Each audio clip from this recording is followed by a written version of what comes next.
Hello. Good evening बच्चों। सभी बच्चों को नमस्ते, good evening.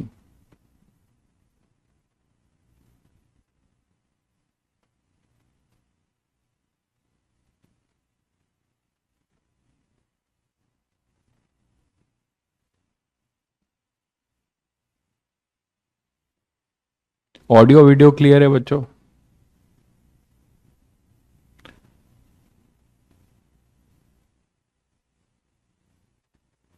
Audio video clear है? सभी बच्चों को ऑडियो वीडियो क्लियर है? ओके। चलिए, तो नेक्स्ट हीट ट्रांसफर अपना हो गया, थर्मल एक्सपेंशन हो गया। अब थर्मोडायनेमिक्स और कैलोरीमेट्री है, तो पहले थर्मोडायनेमिक्स निपटाएंगे, इंपॉर्टेंट चैप्टर है बहुत ज़्यादा, और कैलोरीमेट्री लास्ट में करेंगे। तो थर्मोडायनेमिक्स में आप लोग के लिए एक ऐसा टॉपिक है जो आप पहले से जानते हो, बहुत ज़्यादा जानते हो। आई थिंक केमिस्ट्री में अगर आपने ये चैप्टर आई थिंक पढ़ लिया होगा तो केमिस्ट्री में आपने काफ़ी कुछ पढ़ रखा है, हमें क्वेश्चंस ही करने हैं। फिर भी मैं पूरा रिकैप करते हुए ही कराऊंगा, ठीक है, ये मानते हुए कि आपने नहीं पढ़ा है। तो केमिस्ट्री में एक बार बताइएगा, सब लोगों ने पढ़ लिया होगा फर्स्ट लॉ, है ना? पढ़ लिया है सबने, तो वही है, सेम है, सब कुछ है ना, तो कुछ नया नहीं है। फिर भी पहला लेक्चर थोड़ा रिकैप करेंगे, फिर आगे क्वेश्चंस करेंगे। तो थर्मोडायनेमिक्स में बेसिकली हमें जो पढ़ना है, फिजिक्स में जो पढ़ना है, फिजिक्स में देखो जो कंस्ट्रेंट है, केमिस्ट्री में तो आप थर्मोकेमिस्ट्री पढ़ते हैं, डेल्टा जी की बातें, गिब्स फ्री एनर्जी की बात करते हैं, एंथैल्पी की बात करते हैं, एंट्रोपी की बात करते हैं, है ना? तो ये सब बातें करते हैं। यहाँ ऐसा नहीं है, यहाँ पे हम केवल क्या पढ़ेंगे, यहाँ पे हम लोग पढ़ेंगे फर्स्ट लॉ और थोड़ा बहुत सेकेंड लॉ। मेन है अपना फर्स्ट लॉ, ठीक है। तो फर्स्ट लॉ में हम जो है सबसे पहले फर्स्ट लॉ की बात करेंगे। तो फर्स्ट लॉ, और वो भी रिवर्सिबल प्रोसेस, आप केमिस्ट्री में इरिवर्सिबल की भी बात करते हैं और चेक भी करते हैं कि रिएक्शन इरिवर्सिबल है कि रिवर्सिबल। यहाँ पे हम जो भी कर रहे होंगे, फिजिकल चीजें कर रहे होंगे, तो वहाँ पे slow process, quasi static process की बात कर रहे होंगे, है ना? अरे अभी तो बताया भाई, नैतिक कैलोरीमेट्री अपना लास्ट टॉपिक होगा, इसके बाद हम कैलोरीमेट्री पढ़ लेंगे। ठीक है, चलिए, तो थोड़ा सा बात करें तो आप लोगों को पता होगा कि टर्मोलॉजी सब कुछ पता है सभी को। सिस्टम एंड सराउंडिंग, सिस्टम और सराउंडिंग क्या है? सिस्टम वो है जिस पे हम, the part which is under investigation, other than the system is our surrounding. तो ये सब बातें पता है। थर्मोडायनेमिक वेरिएबल क्या होते हैं? थर्मोडायनेमिक वेरिएबल जिससे कि हम किसी भी स्टेट को प्रॉपरली डिफाइन कर सकते हैं। और थर्मोडायनेमिक वेरिएबल हमारे कितने होते हैं, जरा कमेंट करके बताइए, कितने टाइप के थर्मोडायनेमिक वेरिएबल होते हैं? ठीक है, थर्मोडायनेमिक वेरिएबल कितने होते हैं भाई? ड्रॉपर बैच के क्लास 1 कर दूंगा, मैं बता दिया है मैंने आपको कि शाम में केवल रहेंगे, दोपहर में आप फ्री हो जाएंगे। वही चीज एसएचएम के बाद, एसएचएम हार्डली 2-3 लेक्चर और लगेगा, ठीक है। Yes, pressure, volume and temperature, that is our thermodynamic variable, जिससे हम किसी भी स्टेट को डिफाइन कर सकते हैं, ठीक। तो थर्मोडायनेमिक वेरिएबल में बच्चों कितने टाइप के होते हैं? आई एम आस्किंग, कितने टाइप के होते हैं थर्मोडायनेमिक वेरिएबल? कितने टाइप के होते हैं? एक स्टेट फंक्शन और दूसरा पाथ फंक्शन, याद होगा आपको, है ना? स्टेट फंक्शन और पाथ फंक्शन। तो हम जो पढ़ेंगे स्टेट फंक्शन और पाथ फंक्शन, तो उसमें जो अपना पहला है वो है जैसे इंटरनल एनर्जी।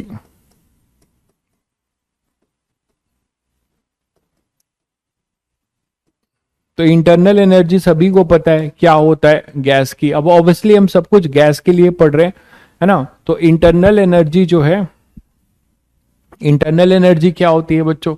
इंटरनल एनर्जी अपना कैसा है, कौन सा फंक्शन है, और चेंज इन इंटरनल एनर्जी कौन सा फंक्शन है?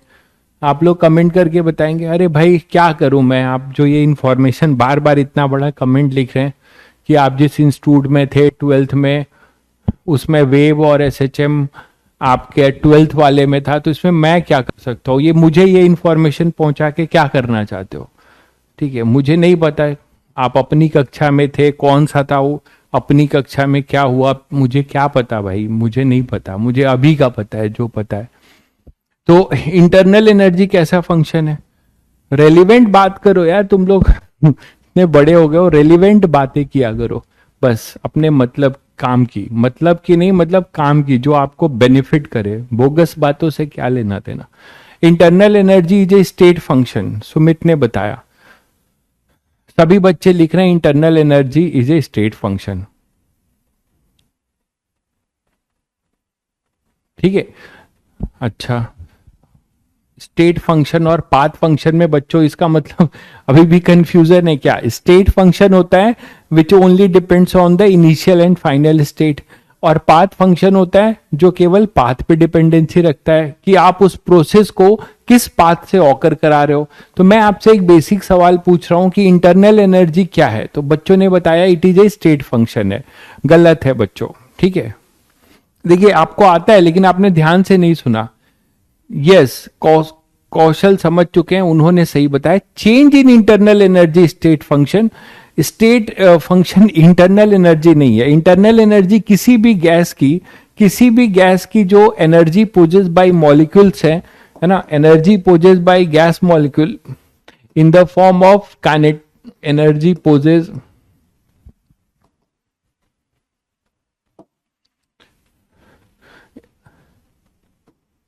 energy of gas molecules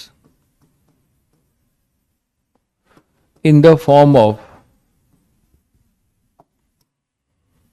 तो ये सब छोटी छोटी चीजें अब यही पूछ लिया जाएगा, आप गलत कर दोगे।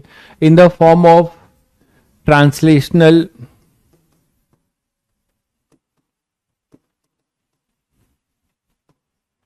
रोटेशनल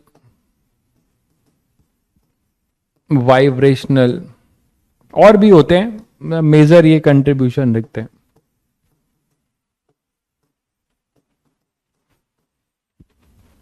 तो energy of gas molecule in the form of, sum लिख सकते हो, एनर्जी, टोटल एनर्जी लिख सकते हो, total energy of gas molecule in the form of translational rotational and vibrational energy. इसी के सम को हम क्या कहते हैं? इंटरनल एनर्जी, है ना। तो ये अपने पास इंटरनल एनर्जी है। अब आप जो बता रहे हो कि स्टेट फंक्शन जो है, इसमें कोई स्टेट फंक्शन की बात नहीं होती, क्योंकि हर इंटरनल एनर्जी, हर गैस की अपनी अपनी इंटरनल एनर्जी होगी, हर पर्टिकुलर जगह पे, हर पर्टिकुलर टेम्परेचर पे। लेकिन जो चेंज होगा बच्चों कि आप किसी गैस को एक स्टेट से, तो ये डिफरेंस है, ये समझ लीजिएगा। चेंज इन इंटरनल एनर्जी हमारा थर्मोडायनेमिक वेरिएबल में आता है, और ये एक हमारा स्टेट फंक्शन होता है। तो delta U is basically state function, ये स्टेट फंक्शन है। मतलब आप एक स्टेट पे हो सकता है कि किसी पॉइंट पे किसी गैस की एनर्जी U1 हो, और आप यहां पर जाना चाहते हो U2। अब इसको आप डिफरेंट पाथ से आप ले जा रहे हो, है ना, डिफरेंट पाथ से आप इसको ले जा रहे हो, ठीक।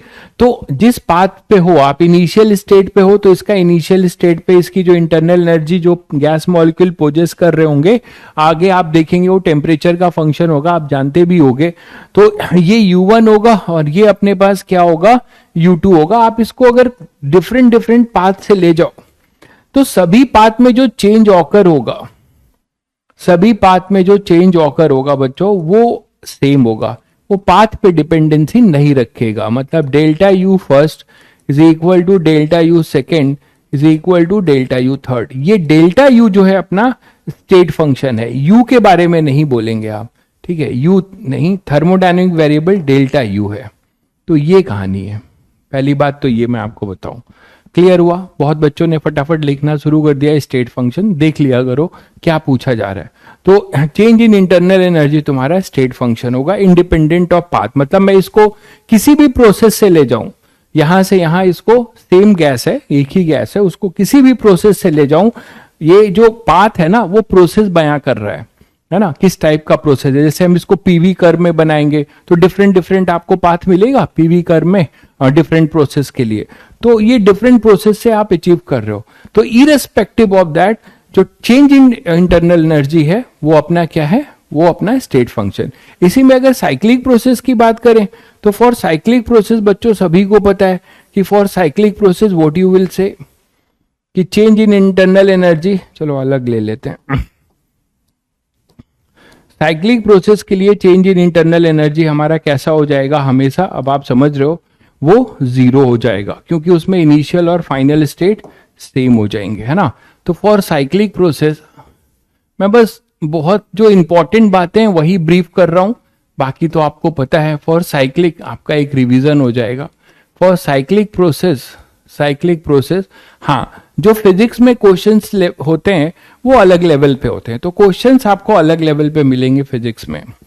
फॉर थ्योरी वही रहेगी। साइक्लिक प्रोसेस आप बोल सकते हो कि डेल्टा यू जो है हमेशा जीरो होगा, है ना, डेल्टा यू हमेशा जीरो होगा साइक्लिक। साइक्लिक में बच्चों ये मत समझना कि साइक्लिक का मतलब सर्कल, साइक्लिक का मतलब आप समझते हो बहुत लोग कि क्या होना चाहिए, इनिशियल और फाइनल स्टेट आपका क्या हो जाए, सेम हो जाए, बस इनिशियल और फाइनल स्टेट सेम हो जाए तो दिस इज साइक्लिक। आप कोई भी जहां पे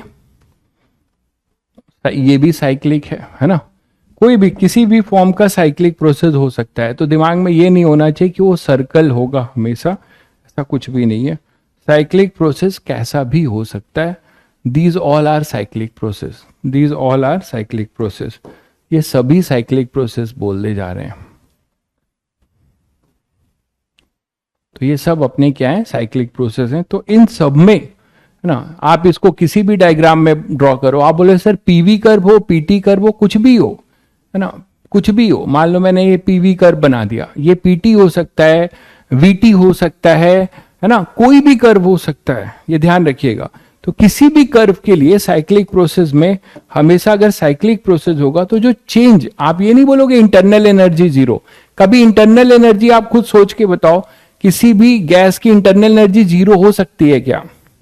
किसी भी गैस की इंटरनल एनर्जी कभी जीरो नहीं हो सकती, because at every temperature the gas molecule have certain energy, है ना, तो that energy we always called internal energy.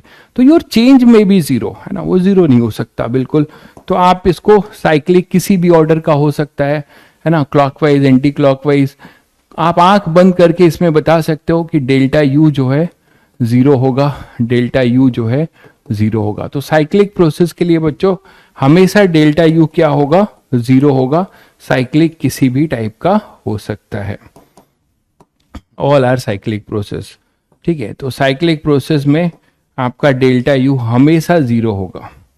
तो अगर साइक्लिक प्रोसेस में हमेशा डेल्टा यू जीरो है तो आगे इसका यूज भी करेंगे इस कॉन्सेप्ट का। तो मैंने पीवी लिया है, जरूरी नहीं है, एक वीटी ले लेते हैं। मान लो ये वीटी कर्व है, तो वीटी कर्व है मान लो, तो वीटी कर्व में भी आप किसी भी कर्व में साइक्लिक है तो डेल्टा यू हमेशा क्या होगा, जीरो। इसमें आपको नहीं सोचना है, कोई भी कर्व हो उसमें हमेशा जो है डेल्टा यू जीरो होगा, ठीक है। दूसरी इंपॉर्टेंट बात है कि इंटरनल एनर्जी जो स्टेट फंक्शन, ये आपने पढ़ लिया, और वो टेम्परेचर का फंक्शन होगा, वो आगे हम केटीजी में देखेंगे भी, आपको पता भी होगा। नेक्स्ट अगर बात करें वर्क की,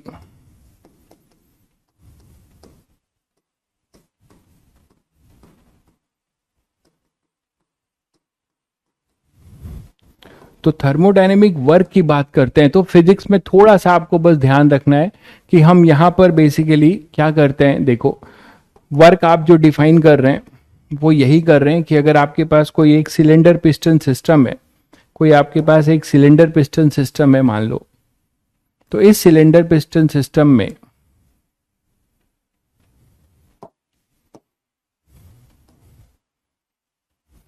मान लो ये पिस्टन है,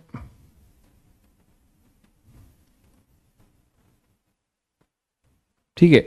अब किसी टाइम के बाद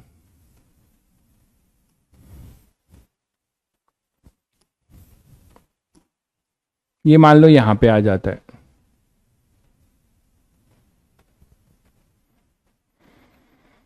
तो गैस का जो वर्क होगा, ये गैस है अपना, तो आप इसमें बोलते हो कि गैस है ये, ठीक है। और आप हमेशा जो थर्मोडायनेमिक वर्क हम लोग फिजिक्स में पढ़ते हैं वो फॉर रिवर्सिबल प्रोसेस पढ़ रहे हैं। रिवर्सिबल प्रोसेस, रिवर्सिबल प्रोसेस सबको पता है क्या होता है, जरा कमेंट करके बताइए। रिवर्सिबल प्रोसेस सबको पता है क्या होता है? रिवर्सिबल प्रोसेस सबको पता है, जरा कमेंट करके बताइए व्हाट इज रिवर्सिबल प्रोसेस। इसको क्वासी स्टैटिक भी बोलते हैं। रिवर्सिबल प्रोसेस किसे कहते हैं? देखिए रिवर्सिबल प्रोसेस, रिवर्सिबल प्रोसेस थोड़ा सा जान लीजिए, इसमें हमेशा system is in equilibrium with surrounding. पहले तो दिमाग में ये होना चाहिए, system is in equilibrium, system is in equilibrium, is in equilibrium with surrounding. Surrounding के साथ सिस्टम हमेशा क्या बैठाए के रखेगा? इक्विलिब्रियम। और ऐसा कब पॉसिबल होगा? आप फिजिक्स से सोचिए, मैकेनिक्स से, कोई सिलेंडर पिस्टन सिस्टम है और वो स्लोली ऊपर जा रहा है, इसका मतलब क्या हुआ कि सिस्टम, पिस्टन अपना सिस्टम हो गया, other than system is your surrounding. तो surrounding, system is in equilibrium with surrounding, इसका और मतलब है only possible when process occur very slowly, process occur very slowly। तो प्रोसेस अगर वेरी स्लोली ऑकर होगा तो आप बोल सकते हैं तभी कि सिलेंडर पिस्टन सिस्टम ऊपर जा रहा है। तो इसमें आप बोल सकते हो फिजिक्स की भाषा में कि अगर इक्विलिब्रियम है तो उस पर फोर्स बैलेंस होगा, सिस्टम और सराउंडिंग के बीच इक्विलिब्रियम है तो मतलब हमेशा नेट फोर्स उस पर जीरो होगा, ठीक है। तो फॉर सिलेंडर पिस्टन सिस्टम, जैसे मैं अभी आपको बताता हूं एक एग्जांपल लेके, जैसे मान लो अपने पास ये है एक सिलेंडर पिस्टन सिस्टम है और इस सिलेंडर पिस्टन सिस्टम में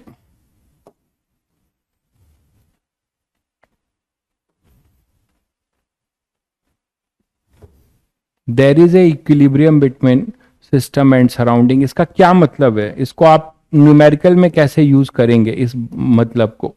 यहां पे अपना गैस है,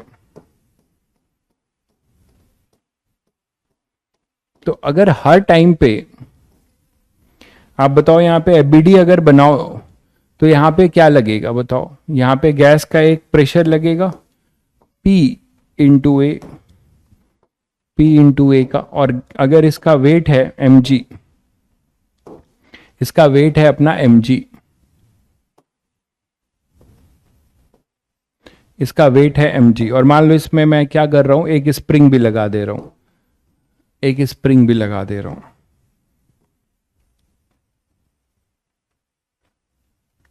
तो मान लो ये इधर जा रहा है तो kx फोर्स अपना किधर है? kx फोर्स ये ऊपर जा रहा है तो ये कॉम्प्रेस हुआ होगा, तो अपने पास kx फोर्स भी इधर ही है। मान लो ये kx फोर्स है। तो इक्विलिब्रियम का मतलब ये होता है बच्चों कि हमेशा ये स्लोली जाएगा। स्लोली का मतलब या तो कांस्टेंट वेलोसिटी, मतलब निग्लिजिबल वेलोसिटी समझो। तो अपने पास स्लोली का मतलब इक्विलिब्रियम, वेलोसिटी जो है अपनी निग्लिजिबल है, एक्सेलरेशन नहीं होगा, नेट रिजल्टेंट फोर्स नहीं होगा, स्लोली का ये मतलब है। भाई प्रैक्टिकली नहीं करता है तो हम प्रैक्टिकली तो नहीं पढ़ रहे हैं ना, क्वेश्चन आएगा, ठीक है, उसमें ये मत लिखना कि सर प्रैक्टिकली नॉट पॉसिबल। तो यहाँ पे mg और kx और pa, तो आप यहां बोल सकते हो कि for reversible process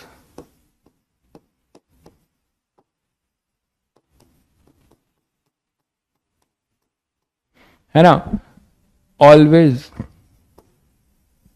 force balance. तो ये कॉन्सेप्ट आप यूज कर सकते हो न्यूमेरिकल में आगे, फोर्स बैलेंस ऑन पिस्टन, क्योंकि ये स्लोली मूव करेगा। तो क्या लिख सकते हो हमेशा? P A is equal to mg, है ना, प्लस के एक्स। तो अगर गैस का प्रेशर ही मान लो पूछा जाए तो mg/a+kx/a, ये आप बता सकते हो, है ना, ये आप बता सकते हो। तो आप इस तरीके से इसको यूज कर सकते हो रिवर्सिबल प्रोसेस को। अब दूसरी बात यह है कि और एक पॉइंट देखिए कि जब अगर रिवर्सिबल प्रोसेस है तो उस प्रोसेस की खासियत क्या है? उस प्रोसेस की खासियत यह है कि ड्यूरिंग द रिटर्न जर्नी जब आप रिवर्स आ रहे होगे तो हम सारे थर्मोडायनेमिक वेरिएबल्स को रीअचीव कर सकते हैं। We can reachieve all the thermodynamic variables in reversible process. In reversible process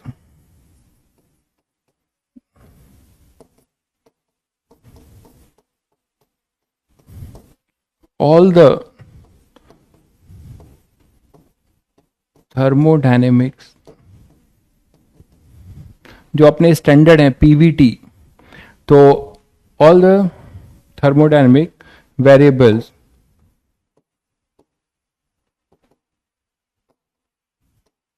can reachieve. क्या मतलब है इसका?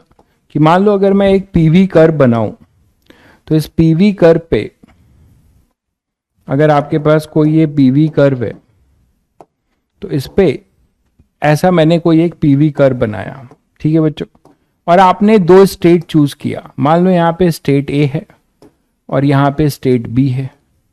तो अगर आप ऐसे गए तो ये पी ए वी ए और ये टी ए था मान लो, यहां पे ये पी बी वी बी और ये टी बी था। फिर जब आप रिटर्न आ रहे होगे, है ना, आप जब यहां से यहां जाओगे तो आपको ये वेरिएबल मिला। जब आप रिटर्न आ रहे होगे तो यहां पे जितने भी नंबर ऑफ पॉइंट्स होंगे उन सबके अपने अपने पीवीटी होंगे, तो आपको फिर से वो पीवीटी मिल जाएंगे। अगर ये रिवर्सिबल है, इरिवर्सिबल में ऐसा नहीं होगा कि जब आप लौटोगे तो आपको फिर से उस पर्टिकुलर पॉइंट के वेरिएबल्स जो पीवीटी हैं वो चेंज नजर आएंगे जब आप इरिवर्सिबल की बात करते हो। रिवर्सिबल में ऐसा नहीं होगा। तो रिवर्सिबल में आप बोल सकते हो कि वी कैन अचीव, जैसे मान लो ये 1 है, ये 2 है, ये 3 है, तो हम फिर से जो है बोल सकते हैं कि all the thermodynamic variables of point 1, 2 and 3 are same. ठीक है, तो this is the basic property of thermodynamic variable. तो हम यहां पे जो भी पढ़ेंगे वो रिवर्सिबल प्रोसेस के लिए पढ़ेंगे फिजिक्स में। ठीक है, तो यहां पर अगर आप जैसे गैस की बात करते हो तो गैस के वर्क डन की अगर ये स्लोली है ना, तो मान लो यहां पे एक फोर्स लग रहा है। अच्छा, ए क्या है? Cross sectional area of piston. ठीक है, तो प्रेशर अगर आप पी ऑफ गैस बोल रहे हैं इनटू ए, ए क्रॉस सेक्शनल एरिया है, और एक एक्सटर्नल एजेंट है वो ऐसा फोर्स लगा रहा है। एक एक्सटर्नल एजेंट यहां ले लेते हैं, वो ऐसा फोर्स लगा रहा है एफ एक्सटर्नल। और सभी को पता है कि अपना पिस्टन वेरी स्लोली ऑकर होने वाला है। तो at each and every moment there is a equilibrium between system and surrounding. तो आप मुझे बताओ कि अगर मैं एक्स डिस्टेंस की बात करता हूं, ठीक, एक्स पे फिर हम फर्दर कुछ डी एक्स मान लेंगे, तो डी डब्ल्यू सिस्टम क्या होगा? D W by gas. D W gas क्या लिख सकते हो?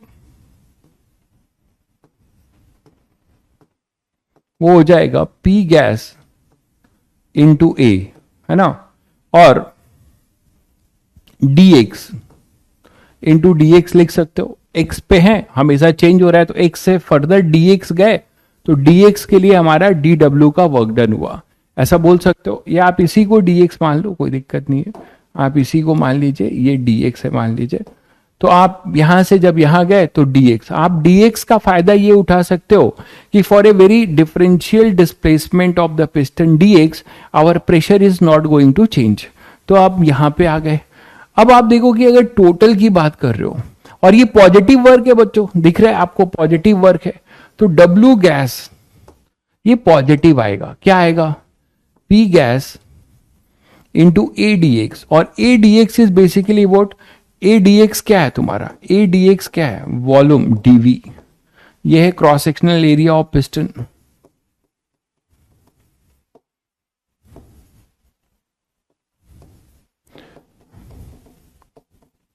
ठीक है। तो अब बहुत बच्चे ये सोचते हैं कि ये पिस्टन ऐसा है, नहीं, पिस्टन हमेशा ये क्रॉस सेक्शनल, इसका क्रॉस सेक्शनल व्यू बनाया जा रहा है। आप सभी को पता है कि पिस्टन कैसा होगा, पिस्टन ऐसा होगा। ये छोटी छोटी बातें दिमाग में रहेंगी तो आप गलत नहीं सोचोगे।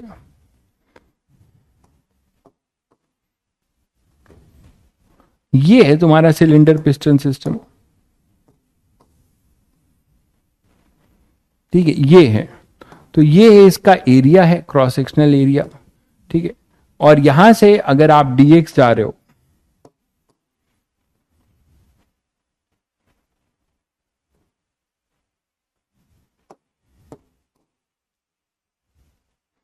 तो यहां से अगर आप ये dx जा रहे हो तो ये है अपना dv, area volume swept, that is your dv, that is your dv, शायद समझ गए होंगे, ठीक है।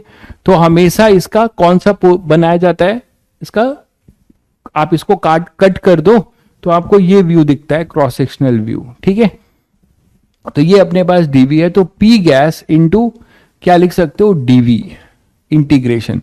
तो बच्चों ये जनरल फॉर्मूला है अपने थर्मोडायनेमिक्स में वर्क का। अब आप देख रहे हो कि गैस का वर्क डन, ठीक है, गैस का वर्क डन, गैस का वर्क डन जो है, अगर हम एक्सटर्नल एजेंट के लिए बात करें तो for piston to move very slowly, आपको पता है कि F एक्सटर्नल एजेंट ऑलवेज किसके बराबर होगा, P गैस इंटू ए के, है ना। जैसे जैसे अपना प्रेशर चेंज होगा वैसे वैसे एक्सटर्नल एजेंट भी अपना फोर्स वैसे लगाएगा जिससे कि हमेशा इक्विलिब्रियम बना रहे और रिवर्सिबल प्रोसेस को हम अचीव करते रहें, ठीक है। तो अब बच्चों ये बताओ कि work done by external agent, DW external agent क्या होगा, DW एक्सटर्नल एजेंट क्या होगा, वो होगा F एक्सटर्नल इंटू dx, और वो माइनस होगा क्योंकि कॉस पाई होगा। एक्सटर्नल एजेंट इधर है और dx इधर है, तो सभी को पता है कि Fs कॉस पाई होगा, तो नेगेटिव वर्क कर रहा है एक्सटर्नल एजेंट। तो आप यहां पे एक्सटर्नल एजेंट की वैल्यू तो इसी के बराबर होगी, तो माइनस P गैस इंटू ए dx, और ए dx को बच्चों फिर से क्या लिख सकते हो आप, W एक्सटर्नल एजेंट वो हो जाएगा minus P gas into dV, P gas into dV। तो आप एक बात देख रहे हैं कि DW external minus times of DW system है।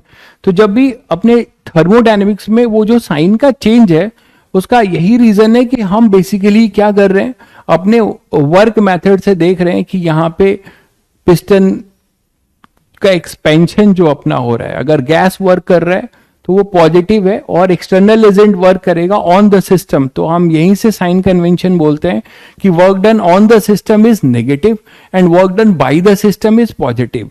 आप रिएक्शन में, केमिकल रिएक्शन में आप चीजों को हीट के फॉर्म में बोलते हो कि भाई फॉरवर्ड है कि बैकवर्ड, तो उसके अकॉर्डिंग आप साइन कन्वेंशन लेते हो। तो ये कन्वेंशन थोड़ा ध्यान रखने का है, बाकी कुछ ऐसा नहीं है। तो साइन कन्वेंशन आप समझ गए होंगे कि W बाय द गैस, ये हम हमेशा पॉजिटिव लेके चलेंगे, और W ऑन द गैस होगा वो हम हमेशा नेगेटिव लेके चलेंगे, ठीक है। अच्छा, ये कैसे पता चल करोगे कि work done by the gas हो रहा है कि ऑन द गैस हो रहा है? आप लिमिट उल्टी कर देंगे तो पॉजिटिव हो जाएगा। उल्टी क्यों करोगे, लिमिट उल्टी क्यों करोगे भाई, इसमें लिमिट उल्टी क्यों करोगे, मुझे ये नहीं समझ में आ रहा। पहले इस जीरो से हम आगे ही तो बढ़ रहे हैं, और जब इधर आओगे तो भी वही होगा, तब फोर्स पॉजिटिव, मतलब आप कह रहे हैं कॉम्प्रेशन हो जाए, ऐसे कॉम्प्रेशन हो जाए तो work done on the gas नहीं हुआ ना, bye the gas, on the gas हुआ, तो वो नेगेटिव बोला जा रहा है, ठीक है।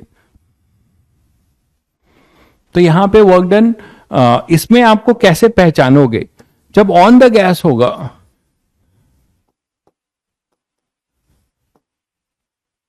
तो आप देख रहे होगे कि कॉम्प्रेशनल वर्क डन होगा, है ना, वॉल्यूम डिक्रीज करेगा।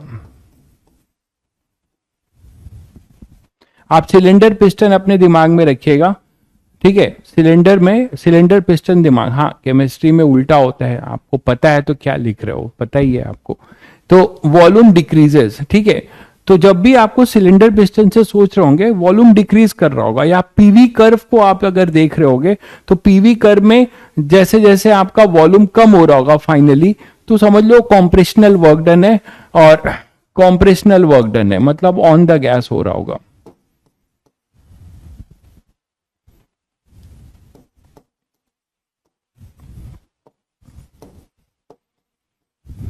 ठीक है, और W बाई द गैस जब होगा तो पिस्टन ऊपर उठ रहा होगा, है ना, वॉल्यूम इंक्रीज करेगा।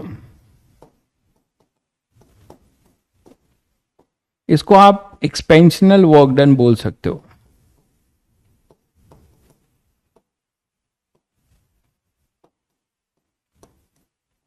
तो इसको आप एक्सपेंशनल वर्क डन बोल सकते हो, ठीक है।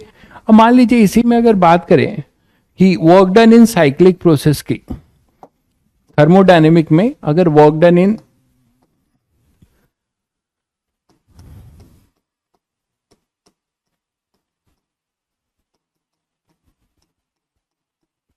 क्या वर्क जो है स्टेट फंक्शन है बच्चों, thermodynamic work done in cyclic process, क्या वर्क डन स्टेट फंक्शन है क्या? Work done is a path function. Work done depend करेगा कि आप एक स्टेट से गैस को दूसरे स्टेट पे ले जा रहे हो तो किस प्रोसेस से ले जा रहे हो, इस पे डिपेंडेंसी आएगी। तो work is basically your path function not state function. तो वर्क हमारा जो होगा वो पाथ फंक्शन होगा। दूसरी इंपॉर्टेंट बात यहां से आप कंक्लूड कर सकते थे जो अभी आपने देखा, वो ये कि W जो है इन जनरल है अपने पास PdV, ठीक है, W equal to integral PdV। कुछ बच्चे यहां P को बाहर निकाल देते हैं, ये गलती मत करिएगा, क्योंकि आप इसको सॉल्व करना चाहते हैं तो P को as a function of volume निकालना पड़ेगा। P को as a function of volume आपको निकालना पड़ेगा। केवल एक ऐसा प्रोसेस है जिसमें आप प्रेशर को बाहर ले सकते हैं, है ना, कौन सा? P constant only for isobaric. बाकी सभी के लिए आपको क्या करना पड़ेगा? प्रेशर को as a function of volume ढूंढना पड़ेगा, या तो दिया होगा या आपको कुछ हिंट दिया होगा जिससे कि आपको निकालना पड़ेगा। तो ये छोटी छोटी बातें हैं जो आपके दिमाग में होनी चाहिए, ठीक है। तो आप कभी भी P को बाहर तभी लेंगे, P को बाहर तभी लेंगे जब आपका आइसोबैरिक हो, अदरवाइज आपको इसको सॉल्व करने के लिए pressure as a function of volume निकालना पड़ेगा। दूसरी इंपॉर्टेंट बात कि ये तो सब लोग समझते हैं, डेफिनेट इंटीग्रेशन है, इसमें लिमिट जाएगी VI से VF, वॉल्यूम इनिशियल से वॉल्यूम फाइनल। तो यहां पे ये डेफिनेट इंटीग्रेशन है, तो ज्योमेट्रिकल इंटरप्रिटेशन बच्चों क्या होगा इसका?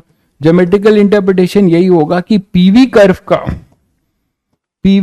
का जो एरिया अंडर द कर्व है, पीवी कर्व का जो इसका एरिया अंडर द कर्व है, that will give you work done. ये तो सब लोग इंटरप्रेट कर ही पाओगे। डेफिनेट इंटीग्रेशन का जो ज्योमेट्रिकल मीनिंग है वो यही है। डेफिनेट इंटीग्रेशन का ज्योमेट्रिकल मीनिंग यही है कि एरिया अंडर द कर्व। तो ये जो अपना एरिया अंडर द कर्व होगा, this area under the curve is basically area under curve is your integral PdV, है ना, और ये अपना VI है, जैसे ये VF है, ठीक है। तो VI से VF, तो कोई भी PV कर्व अगर हो, only for PV curve I am saying, अब VT और TP के लिए एरिया अंडर द कर्व निकालोगे तो आपको वर्क नहीं मिलेगा। तो area under the curve, area under PV curve is basically your work done. अब बोलोगे सर इससे कैसे पता चलेगा कि work done by the system है कि ऑन द? आप क्या कर सकते हो, एरिया अगर पॉजिटिव होगा तो वर्क डन पॉजिटिव होगा, तो work done by the gas होगा।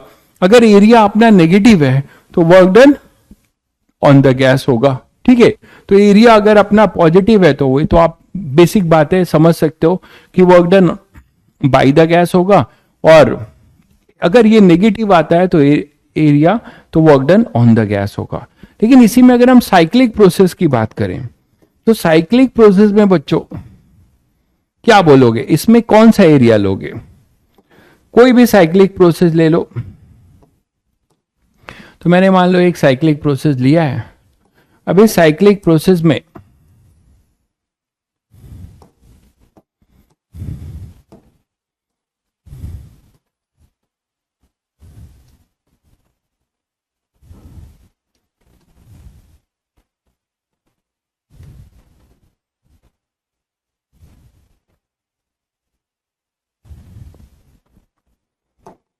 तो ये जो साइक्लिक प्रोसेस है, ये मान लो पी नॉट है, ये 2p नॉट है, ठीक है। ये v नॉट है और ये 2v नॉट है, ये v नॉट है और ये 2v नॉट है,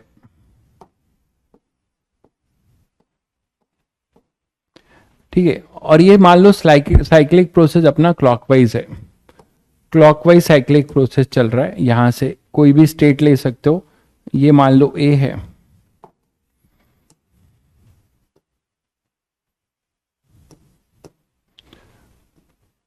बी, जैसे ये सी, ये डी, तो ये ऐसे चल रहा है साइकिल, ठीक है। तो ये साइक्लिक प्रोसेस क्लॉकवाइज है। तो अब इसका वर्क क्या ले, एरिया ऑफ, बहुत बच्चे जानते हैं area of cycle. Cyclic process में जो एरिया ऑफ जो सर्कुलर पार्ट है उसको लेते हैं। क्यों लेंगे ऐसा, क्या रीजन है भाई? अगर आप ध्यान से देखो इसको ब्रेक करके तो आपको इसका रीजन पता चलेगा। अगर इसको मैं ब्रेक करूं दो पार्ट में, एक एबीसी और दूसरा सीडीए, तो अगर मैं केवल एबीसी की बात करूं, अगर मैं केवल एबीसी की बात करूं तो देखो बच्चों, एबीसी के लिए क्या बोलोगे, ये है अपना ए, ये है बी और ये है सी, ये इतने प्रोसेस के लिए, ठीक है। एबीसी की बात कर रहा हूं। तो एबीसी में आप देखो कि वर्क डन क्या आ रहा है, वर्क डन क्या आ रहा है,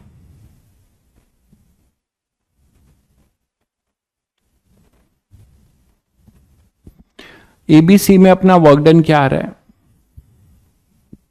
ये आएगा वर्क डन पूरा, बोलो। एबीसी में जो वर्क डन आएगा वो पूरा एरिया अंडर द कर्व, अगर ये पाथ ऐसा है तो इस डब्ल्यू एबीसी क्या मिलेगा, दिस इज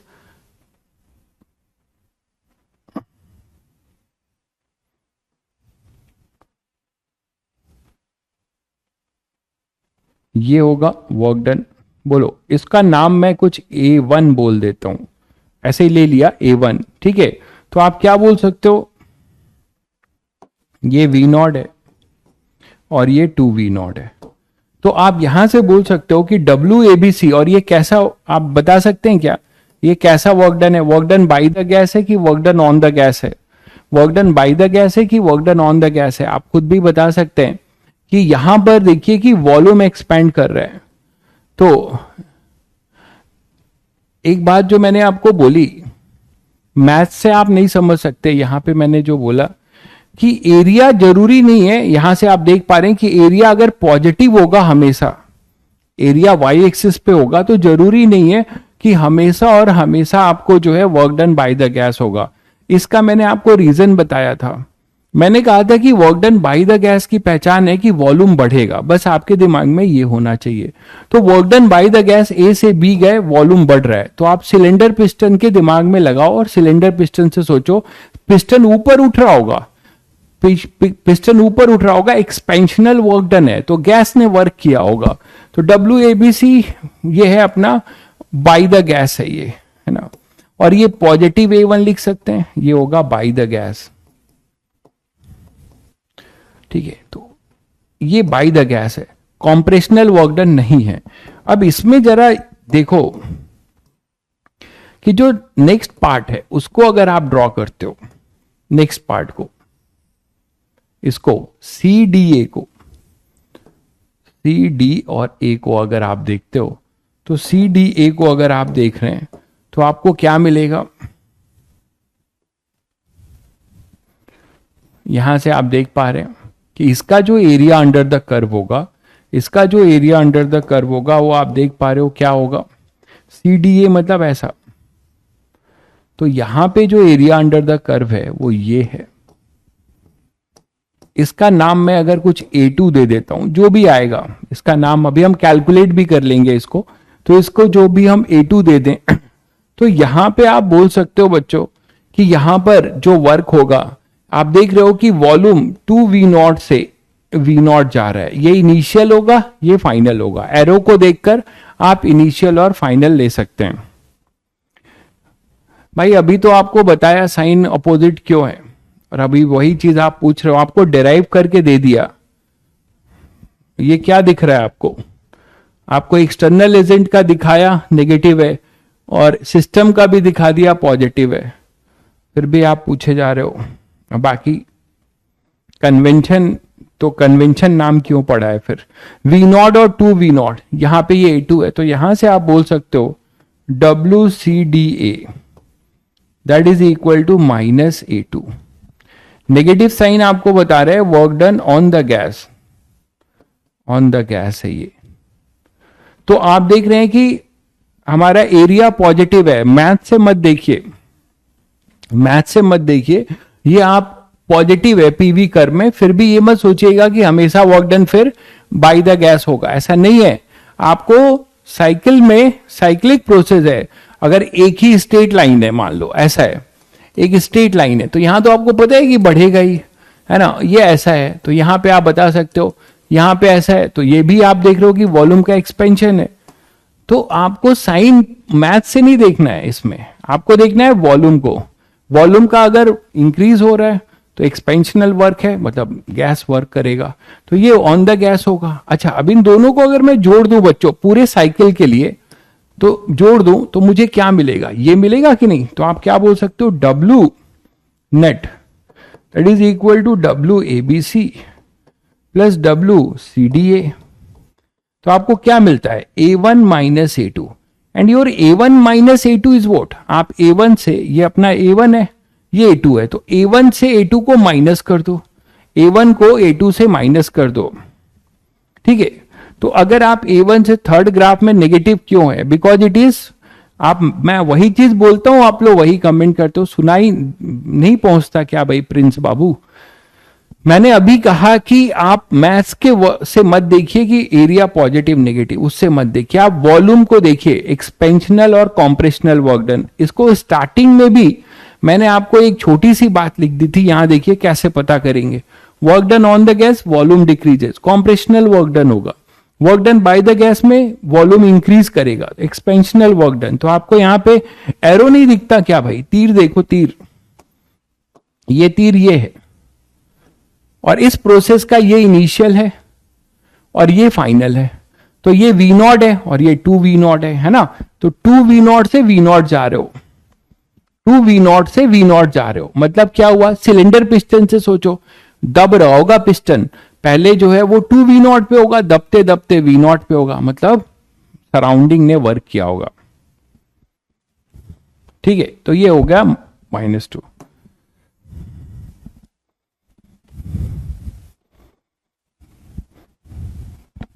तीर निशाने पे लग गई है। अरे अभी कहां लगी है? अभी तीर चलाने का समय आ रहा है ना।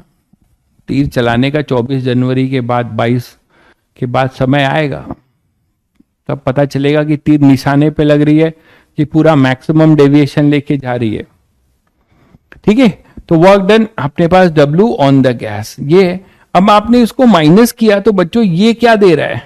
It is area of cyclic figure, area of cyclic figure, area of cycle. तो ये एरिया ऑफ साइकिल, तो that is the reason behind. आप इसको रटना है रट लो, बट आपको पता होना चाहिए दूसरी इंपॉर्टेंट बात। आप अगर एक चीज देखो कि if cycle is anti clockwise,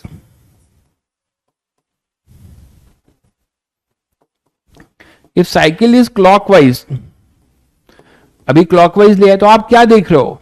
अगर साइकिल हमारा क्लॉकवाइज होगा तो work done on the gas work done by the gas से हमेशा ज्यादा होगा, तो नेट वर्क डन पॉजिटिव आएगा, है ना। If cycle is clockwise then A1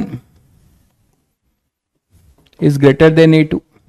इसका मतलब है कि W नेट पॉजिटिव होगा, इसका मतलब work done by the gas होगा, इसका मतलब नेट वर्क डन किसके वजह से आएगा, बाय द गैस।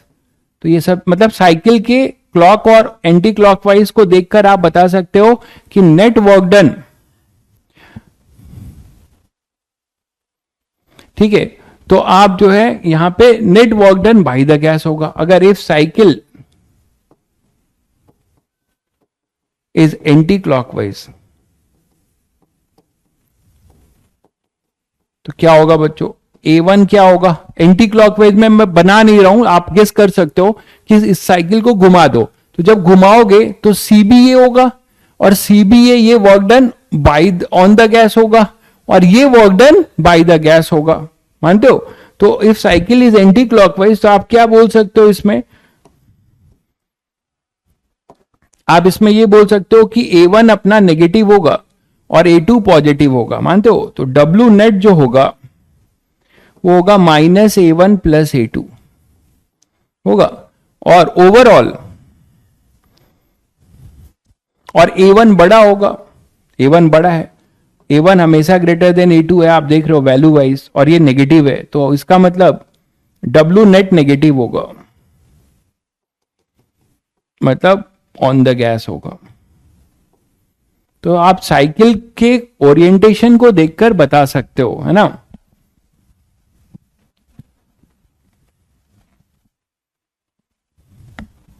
ठीक है, तो अब आप क्या कर सकते हो कि यहां पर अपने पास जो है A1 अगर A2 से ज्यादा है, W नेट पॉजिटिव होगा, दिख ही रहा है। अगर उल्टी घूम गई साइकिल, अगर एंटी क्लॉकवाइज हो गया, तो ABC work done by the gas के जगह पे ऑन द गैस होगा, और इसकी वैल्यू ज्यादा है, ये नेगेटिव और ये पॉजिटिव, तो ओवरऑल माइनस करोगे तो माइनस आएगा। तो माइनस का मतलब क्या हुआ बच्चों, कि ये work done on the gas होगा। यहां तक क्लियर है सभी को। तो साइक्लिक प्रोसेस में आपने अच्छा एरिया ऑफ साइकिल लिखा है, मैंने एरिया ऑफ साइक्लिक फिगर लिखा है, सर्कल नहीं लिखा है। किसी भी साइकिल को देख के आप सर्कल नहीं बोल सकते, वो इलिप्स भी हो सकता है। अब इसमें जैसे आप चाहते हो, इसमें आप चाहते हो कि आप बहुत सारे वर्क निकालना चाहते हो, तो जैसे देखो इसकी वैल्यू देनी पड़ेगी मुझे।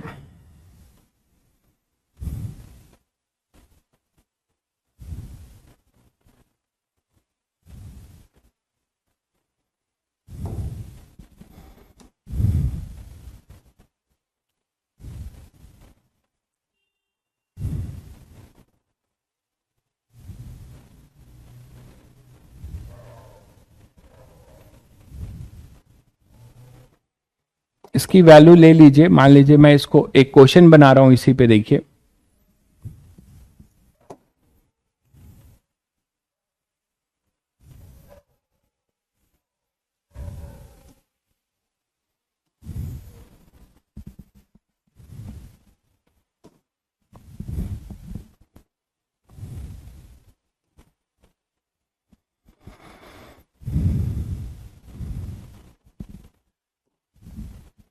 अब आपको इसमें मान लीजिए क्वेश्चन पूछा जा रहा है कि फाइंड, ढेर सारे क्वेश्चन है, फाइंड W नेट, प्रोसेस का W नेट बताना है। दूसरा आपको बताना है W कॉम्प्रेशनल वर्क डन, और तीसरा बताना है W एक्सपेंशनल वर्क डन। तो ये 3 वर्क डन आपको बताने हैं, आपको 3 वर्क डन बताने हैं, और ये वैल्यू आपको दी हुई है, ये वैल्यू आपको दी हुई है।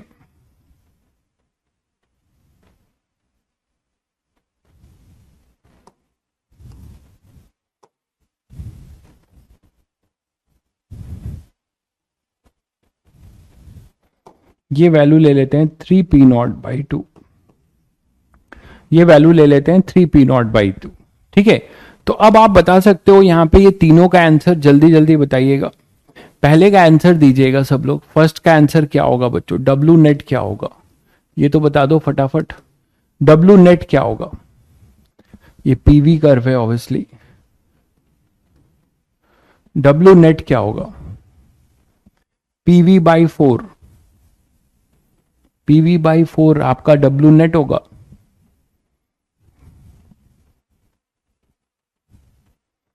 एक बता रहे नेट जीरो होगा, अभी तक वो भाई नेट जीरो क्यों होगा नैतिक?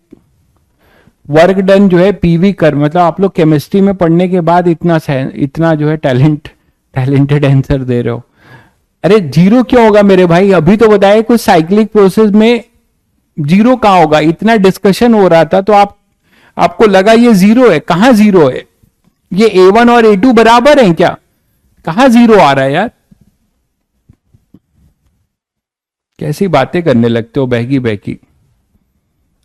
चलिए, डब्ल्यू नेट जो होगा वो एरिया ऑफ इलिप्स होगा, area of cyclic figure, area of ellipse होगा। जब तक सर्कल ना दिया जाए आप सर्कल नहीं ले सकते, क्योंकि इसकी सेमी मेजर एक्सिस और सेमी माइनर, ये वॉल्यूम एक्सिस है, यहां 2 है, यहां पे अपने पास सेमी मेजर एक्सिस और सेमी माइनर में जो V और P है दोनों अलग अलग हैं। तो जब तक आपको ना बोला जाए आप इसको सर्कल नहीं ले सकते। लिखा होगा कि सर्कुलर मानिए तो सर्कल लीजिएगा।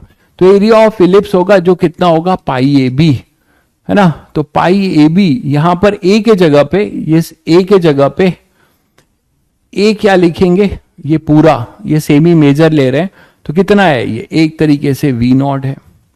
What about B? बी कितना है?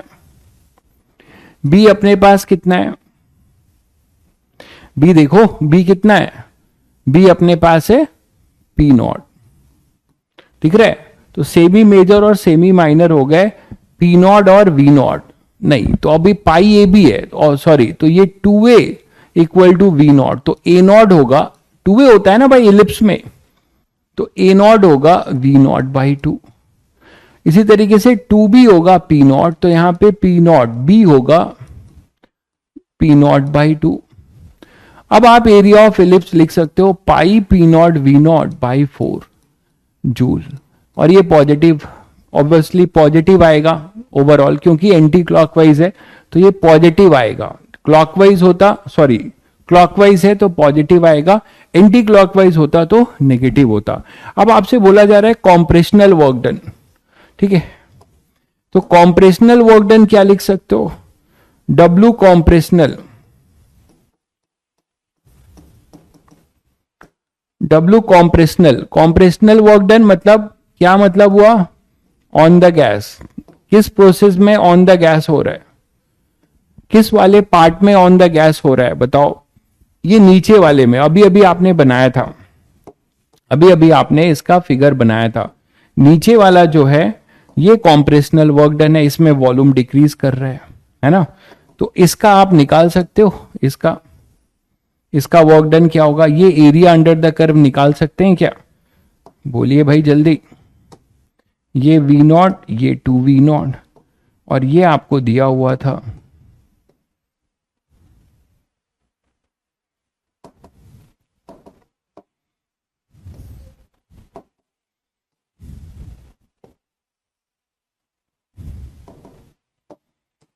तो ये बच्चों आपको दिया हुआ था कितना? ये दिया है 3p नॉट बाई 2। तो बड़े चालाकी से आप निकाल ही सकते हो ये एरिया, ये एरिया सब लोग निकाल सकते हो। क्या होगा? एरिया ऑफ इस पूरे स्क्वायर वाले रेक्टेंगल के एरिया से इलिप्स के हाफ एरिया को माइनस करना होगा, इलिप्स के हाफ एरिया को माइनस करना होगा, ठीक है। तो आप यहां से ये निकाल सकते हो, ये होगा अपना कॉम्प्रेशनल वर्क डन। तो ये एरिया कैसे निकलेगा?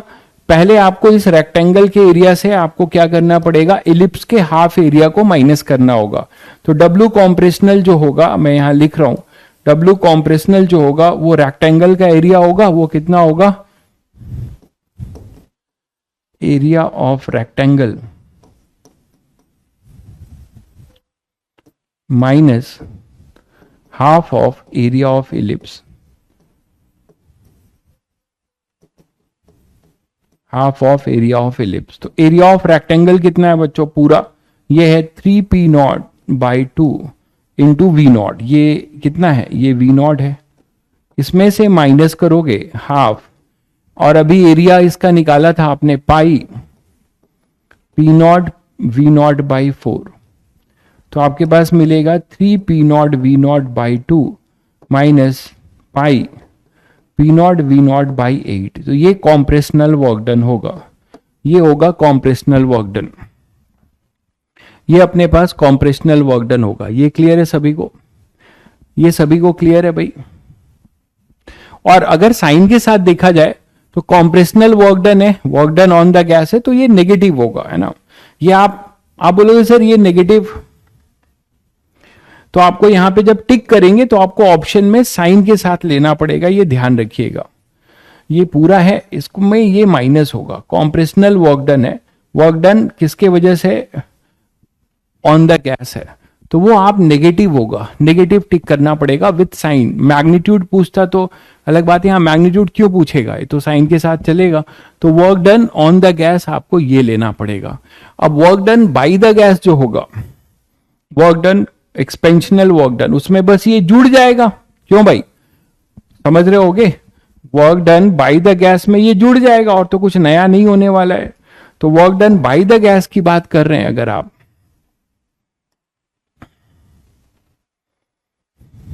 तो work done by the gas की अगर बात कर रहे हैं तो ये बस जुड़ेगा बच्चों, और क्या होगा, ये बस जुड़ जाएगा।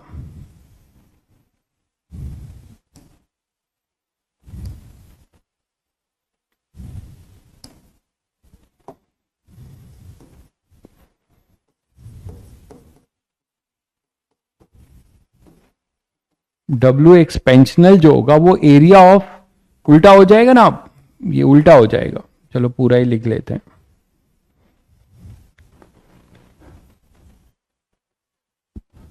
तो एक्सपेंशनल वर्क डन में क्या होगा,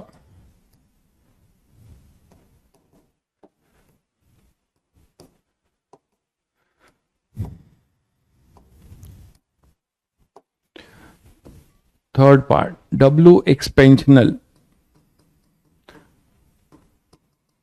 तो W एक्सपेंशनल में आपका जो एक्सपेंशनल वर्क डन है, मतलब work done on the gas है, वो इस पार्ट की बात हो रही है, ऊपर वाले की, है ना, इसकी बात हो रही है। तो जब इसकी बात हो रही है तो आप समझ रहे हैं कि क्या होगा, एरिया ऑफ एलिप्स होगा और प्लस रेक्टेंगल होगा, प्लस हो जाएगा और कुछ नहीं होगा। ये अपने पास PV है 2v0v0 3p0/2, ठीक है। तो आप इसमें क्या करेंगे, एरिया, ये है अपना एक्सपेंशनल वर्क डन ABC का, यही तो है, देख लो। तो यहां पे अब ये बच्चों प्लस हो जाएगा, ये पूरा एरिया, ये पूरा अपना W एक्सपेंशनल है। तो इसमें आप लिखेंगे W expansional equal to area, half of area of ellipse plus area of rectangle, half of area of ellipse plus area of rectangle. तो half of area of ellipse, तो हाफ एरिया ऑफ एलिप्स क्या लिखने वाले हो, देखो area of ellipse क्या लिखोगे, previous वाले में बीच में प्लस आ जाएगा, हाँ हाँ वही आएगा। तो यहां पे पाई, ये था अपना पाई p0v0/2, उसी का हाफ कर दिया आपने, तो पाई p0v0/4 था।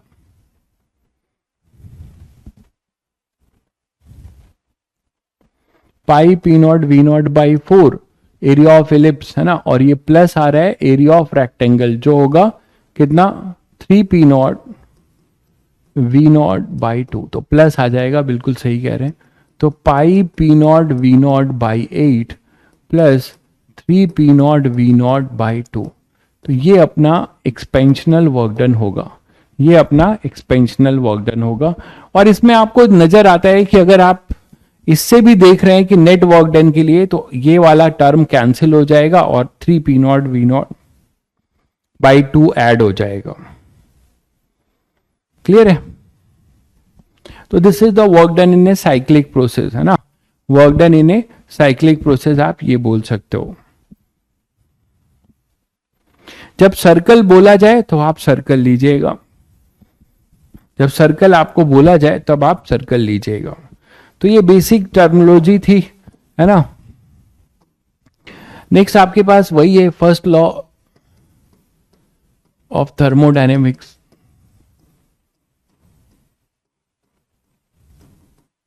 तो फर्स्ट लॉ ऑफ थर्मोडायनेमिक्स में आपको पता है कि बेस्ड ऑन एनर्जी कंजर्वेशन है ये।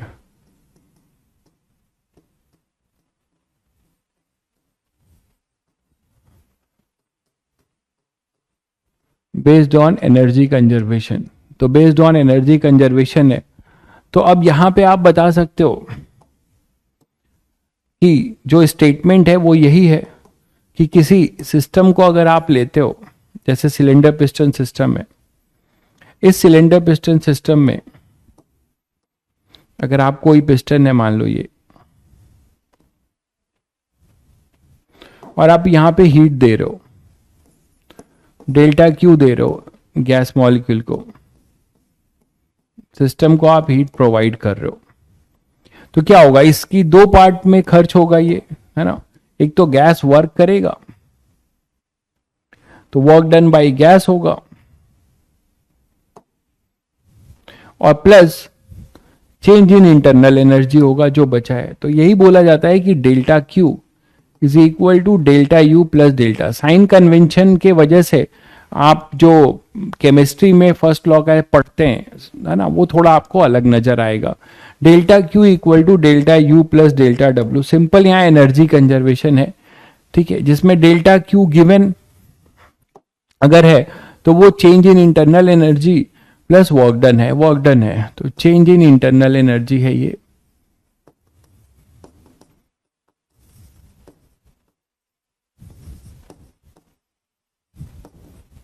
ये अपना वर्क डन है, और ये डेल्टा क्यू है ना, हीट एक्सचेंज आप बोल सकते हो।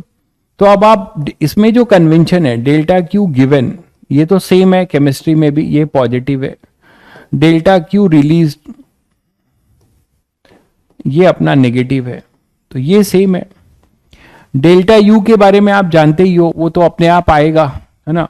और डेल्टा डब्ल्यू के बारे में अभी बताया, ऑन द गैस है, तो वो अपना नेगेटिव है।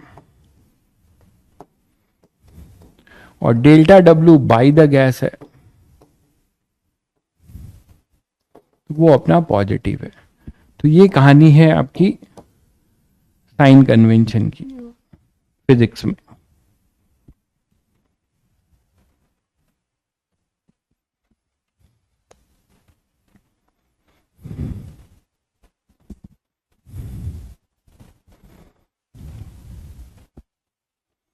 क्लियर है? चलिए, तो नेक्स्ट बात करते हैं अब अपने प्रोसेस की।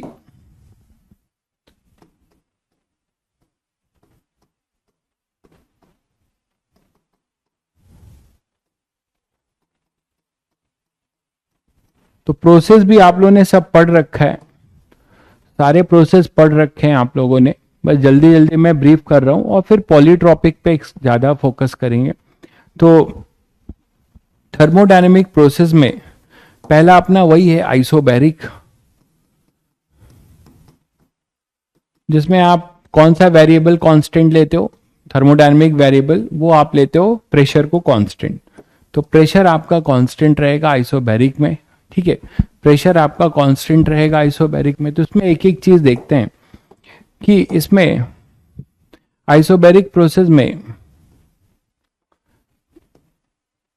स्पेसिफिक हीट कैपेसिटी, यहां मोलर हीट कैपेसिटी क्या होगी, मोलर हीट कैपेसिटी। तो मोलर हीट कैपेसिटी तो सबको पता है, जनरल सी क्या होता है, 1/n delta Q by delta T, या D Q by D T, जो भी बोलो आप, 1/n D Q by D T या delta Q by delta T, ये बोलते हो, ठीक है। कैलकुलस अगर डिफरेंशियल और बोलते हो तो ये बोलते हो D Q by D T, 1/n D Q by D T, ये जनरल है, ठीक है। तो अगर ये प्रोसेस आइसोबैरिक है, मतलब आप कांस्टेंट प्रेशर पे हीट दे रहे हो, तो heat given to raise the temperature of 1 mole of gas by 1 degree Celsius, यही तो बोलते हो। तो अब ये जो सीपी है, ये molar heat capacity, heat given to raise the temperature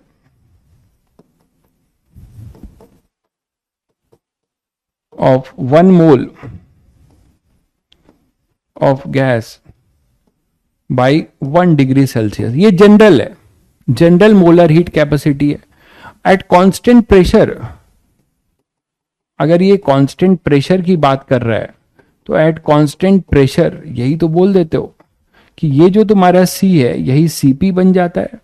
तो heat given at constant pressure to raise the temperature of 1 mole of gas by 1 degree Celsius, तो ये अपना Cp हो जाता है। और यहां पे जब Cp लिखोगे तो ये delta Q eight constant pressure पे दे रहे होगे, है ना। तो ये जो दे रहे होगे एट कांस्टेंट प्रेशर पे दे रहे होगे, जो भी हीट एक्सचेंज होगा एट कांस्टेंट प्रेशर पे होगा। ये बस है, और क्या है। तो ये अपने पास Cp था। दूसरी बात अगर इसकी करें, मोलर हीट कैपेसिटी के बाद वर्क की बात करें, वर्क डन आइसोबैरिक में, तो ये आपके लिए बड़ी चीज नहीं है। अभी आपने देखा कि P यहां पे कांस्टेंट है, जनरल dW गैस dW क्या है, PdV। तो यहां पे आप बहुत खुशी से इसको निकाल सकते हैं, है ना। तो W जो आएगा PV final minus V initial, ये बोलते हो, या आइडियल गैस इक्वेशन हमेशा वैलिड है तो PI VI आप ये भी लिख सकते हो, PVI इक्वल टू NRTI और PVF is equal to NRTF, ये भी लिख सकते हो। तो यहां से जब आप पुट करोगे तो W क्या आ जाएगा, NR और T final minus T initial. तो आप ये दोनों फॉर्म यूज कर सकते हो आइसोबैरिक के लिए। तो आइसोबैरिक के लिए आप ये दोनों फॉर्म यूज कर सकते हो, है ना। आइसोबैरिक के लिए दोनों यूज कर सकते हो। क्लियर है। चलिए, आप एरिया अंडर द कर्व से भी देख सकते हो। पीवी कर्व में जो एरिया अंडर द कर्व होगा, चलिए ग्राफ की बात यहां कर लेते हैं कि अगर हम इस पीवी कर्व को डिफरेंट एक्सिस पे ड्रॉ करना चाहें तो क्या ड्रॉ करेंगे। तो पीवी कर्व अगर हम वीटी कर्व देखें या फिर पीटी कर्व देखें, तो जैसे ये अपने पास है पीवी, तो पीवी कर्व में सबको पता है कि आइसोबैरिक प्रोसेस कैसा दिखाया जाएगा, straight line parallel to volume axis. Pressure आपका कांस्टेंट रहेगा, प्रेशर यहां पे कांस्टेंट रहेगा, जो भी रहेगा ये पी नॉट ये कांस्टेंट रहेगा। अगर आप इसमें आप बोलते हो वीटी, वीटी में बता दो, तो वीटी में क्या होगा बच्चों, वीटी में क्या होगा, वीटी में क्या होगा, what is the nature of VT isobaric process in VT curve. Straight line होगा। स्ट्रेट लाइन बहुत सारे होते हैं, कौन सा straight line,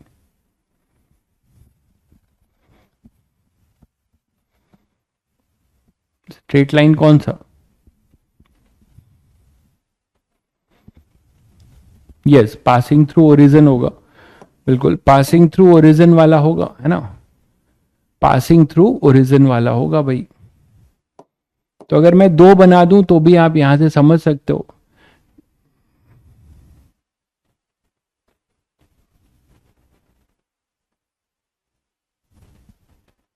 passing through origin है। इसमें जो स्लोप होगा आप यहां से देख के बता सकते हो कि पीवी कैसे निकाला, पीवी इक्वल टू एनआरटी। तो आप वीटी बना रहे हो ना, तो एनआर अपॉन में पी इंटू टी, तो ये y is equal to M X ही तो है यार, जिसमें स्लोप इसका है एनआर अपॉन में वी। एनआर तो कांस्टेंट है, ठीक है। तो आप यहां से देख के बता सकते हो कि अगर ये P1 है और ये P2 के लिए है ना, तो आप यहां से देख के बता सकते हो कि जिसका स्लोप ज्यादा होगा, जिसका स्लोप अपना ज्यादा होगा वो जो है अपना क्या होगा, उसका प्रेशर कम होगा, ठीक है। तो मतलब आप यहां से देख के बता सकते हो कि P2 जिसका स्लोप ज्यादा है उसका प्रेशर कम होगा, है ना। तो मतलब आप यहां से देख के बता सकते हो कि P2 is less than P1, यहां से देख के भी बता सकते हो P2 is less than slope P1। इसी तरीके से अगर आप PT की बात करते हो तो PT भी वैसे ही होगा जैसे आपका PV है ना, ऐसे ही होगा PV भी। तो ये आइसोबैरिक का कन्वर्जन में आपको इस सब की जरूरत पड़ेगी, कन्वर्जन में आपको इन सब की जरूरत पड़ेगी, तो ये ध्यान रखिएगा।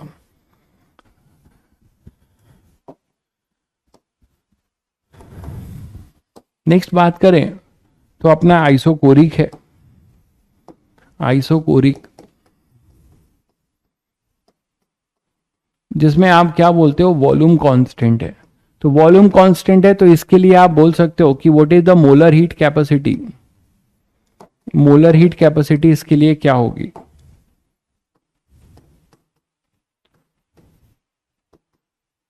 तो मोलर हीट कैपेसिटी इस केस में जो होगा वो C के जगह CV बोला जाएगा, है ना, और वो होगा 1/n dq गिवन या रिलीज एट कांस्टेंट वॉल्यूम। तो ये जो भी होगा एट कांस्टेंट वॉल्यूम होगा, एक्सचेंज, यही बोलते हो मोलर हीट कैपेसिटी, आपको पता है। नेक्स्ट वर्क की बात करें तो वर्क क्या होगा कांस्टेंट में, वर्क आपका 0 होगा, दिख ही रहा है, वॉल्यूम कांस्टेंट है। मतलब सिलेंडर पिस्टन की बात करो तो पिस्टन ना ऊपर जा रहा है ना नीचे, ना work done on the gas हो रहा है ना बाय द गैस, तो वर्क आपका क्या होगा, 0 होगा। नेक्स्ट अगर बात करें इसका डायग्राम का, पीवी कर्व या वीटी कर्व, तो आप यहां से फिर से अंदाजा लगा सकते हो कि ये उसी तरीके से होने जा रहा है। जैसे आप इसमें पीवी कर्व की बात कर रहे हैं तो यहां पे पीवी कर्व जो होगा वो कैसा होगा, ऐसा होगा, है ना, पैरेलल टू प्रेशर एक्सिस, जो भी वॉल्यूम होगा वो कांस्टेंट रहेगा। अगर आप यहां पे पीटी की बात कर रहे हो, पीटी की बात कर रहे हो, तो फिर से आप बोल सकते हो आइडियल गैस इक्वेशन से, पीवी इक्वल टू एनआरटी से, कि आपका अगर P इक्वल टू होगा NR अपॉन में V इंटू टी, तो फिर से वही होगा straight line passing through origin, straight line passing through origin. और यहां पे भी आप दो अगर हैं तो आप कंपेयर कर सकते हो कि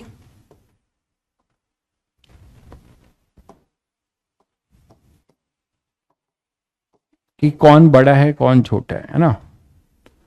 नेक्स्ट आपके पास है VT, तो VT भी आप इजीली ड्रॉ कर सकते हो। तो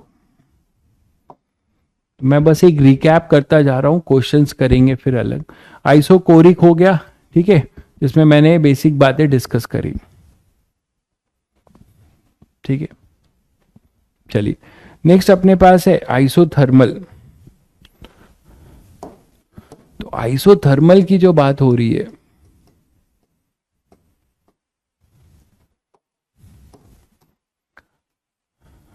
तो सबसे पहले इसका डायग्राम देखें, पीवी कर्व देखें। तो इसमें पीवी कर्व क्या होगा, तो पीवी इक्वल टू एनआरटी, तो P is equal to NRT by V, ये कांस्टेंट रहेगा। तो ये रेक्टेंगुलर हाइपरबोला होगा, है ना, तो ये रेक्टेंगुलर हाइपरबोला होगा। तो मतलब इसका जो पीवी कर्व होगा वो एक रेक्टेंगुलर हाइपरबोला होगा, और आप बोल सकते हैं कि ये ऐसे जाएगा।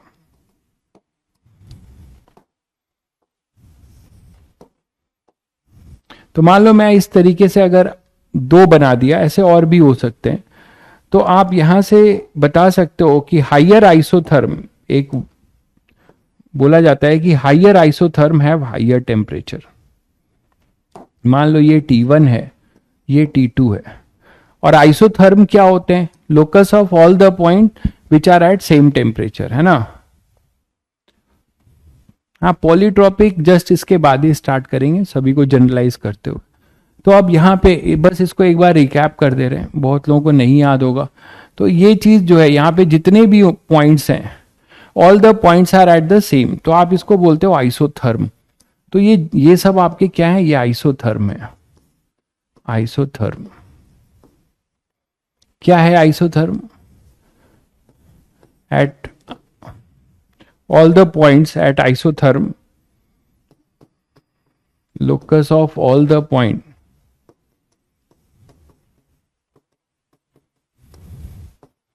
at same temperature,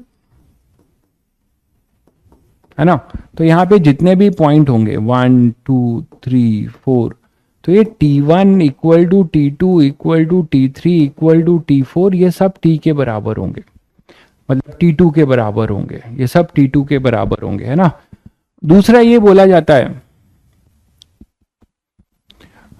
one shot ही समझिए। तो अब आपके पास मतलब ये थ्योरी वन शॉट ही समझिए, आप पढ़ रखे हो ये सब, तो फिर भी मैं पूरा ही बता रहा हूं आपको। आगे क्वेश्चन जो होंगे फिजिक्स के अंदाज वाले वो करेंगे।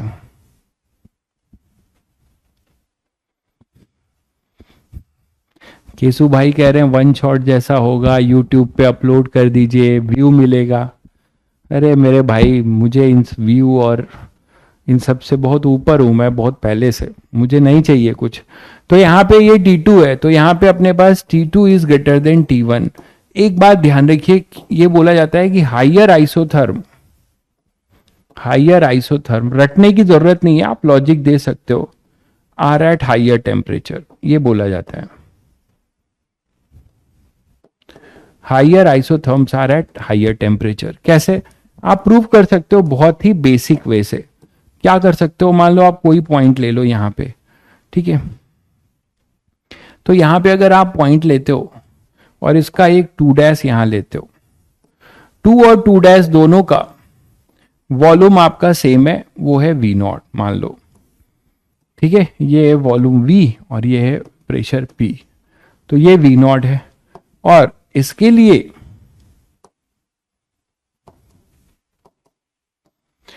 लिए यहां पर इसका प्रेशर क्या है, बहुत बेसिक भाषा में आप इसको समझ सकते हो, ये P2 है और ये P2' है। और PV इक्वल टू NRT से अगर आप देखो तो आप यहीं से समझ सकते हो कि P2 V0 is equal to NRT2।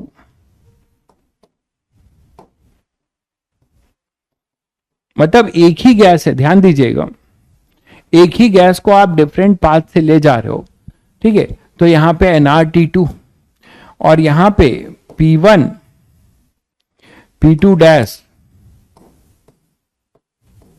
V0 is equal to NRT1, ठीक है। तो अब यहां पे जब आप देख रहे हो तो V0 तो है ही नहीं, तो यहां पे P2 अपॉन P1 P2'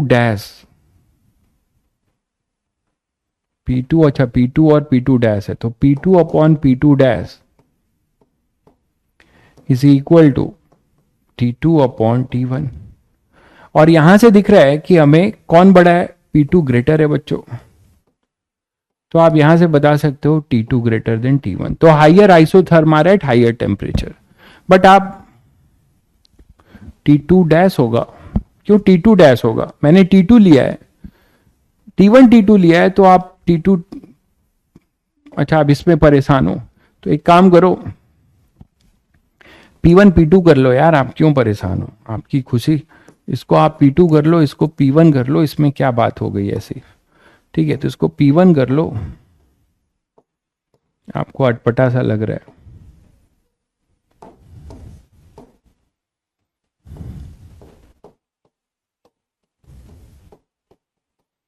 ठीक है भाई, क्लियर है ये, क्लियर हो गया भाई सभी को। चलिए, तो आप इसको स्लोप से भी देख सकते हैं, स्लोप ऑफ आइसोथर्म। तो स्लोप ऑफ आइसोथर्म क्या होगा, ये मुझे पॉलीट्रॉपिक में ही बता देना चाहिए था, वो जनरल हो जाता। चलिए फिर भी स्लोप ऑफ आइसोथर्म, तो स्लोप ऑफ आइसोथर्म आप निकाल सकते हो, इस आइसोथर्म का जो स्लोप होगा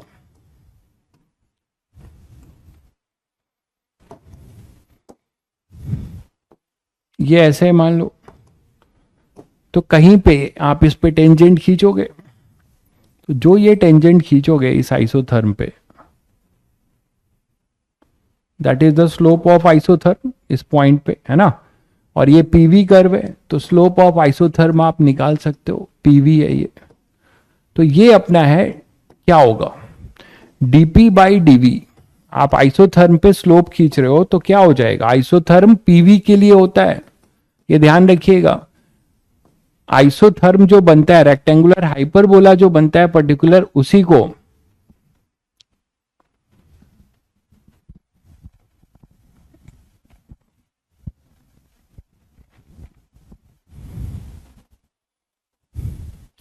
बताइए। तो आप यहां पे आप क्या कर सकते हो, आइसोथर्म है तो डीपी बाई डीवी।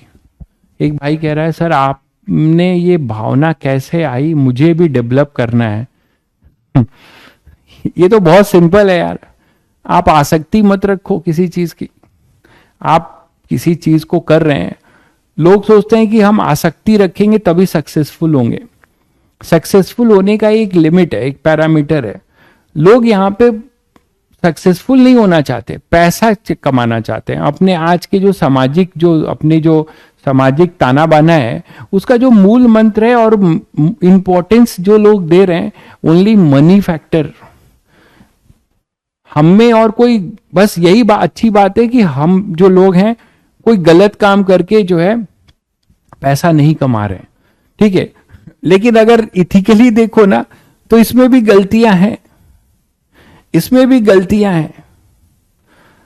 तो जो लोग अगर केवल पैसे के पीछे भागेंगे, तो वो जो तुम बोल रहे हो, वो नो डाउट भाई, उनको बड़ी गाड़ी चढ़नी है, उनको बड़े बंगले में रहना है, उनका ऐसा भी है कि भाई उनको 2-3 बार विदेश की यात्रा भी करनी है ना। तो उसके लिए तो फिर आपको अपने एथिक्स को गिराना होगा, अपने आप को डाइल्यूट करना होगा, और आपका एक इंटेंशन होना चाहिए, any how many gaining tendency. तो उसमें फिर आपको ये चीज नहीं मिलेगी, आपको त्याग रखना पड़ेगा भाई। आपका नाम, यश, है ना, ये सब चीजें जरूरी नहीं है आपको मिलेंगी।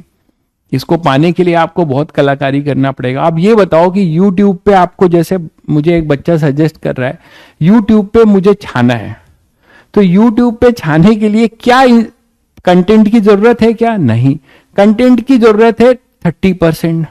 70% किसकी जरूरत है? कलाकारी की। आप डेली आओ, है ना, डेली आओ, आप चीजों को करो, है ना, बहुत सारी चीजों को, आप इधर उधर की बातें करो, तो वो सब चीजें हैं बहुत सारी। तो आइसोथर्म की बात कर रहे हैं, तो आइसोथर्म अपने पास क्या हो जाएगा, पीवी इक्वल टू एनआरटी। तो जरा स्लोप निकाल लो, डिफरेंशिएट मारो इसको, तो डीपी बाई डीवी है वॉल्यूम के रिस्पेक्ट में, इज इक्वल टू एनआरटी। तो बच्चों ये तो आपका कांस्टेंट जाएगा, ये 0 हो जाएगा। इसको आप प्रोडक्ट फॉर्म यूज कर सकते हो। यहां क्या आएगा, first function into differentiation of second function plus second function into differentiation of first function equal to 0। यही तो आएगा, ठीक है। अब आप देखो यहां से क्या करोगे, P plus V D P by D V is equal to 0।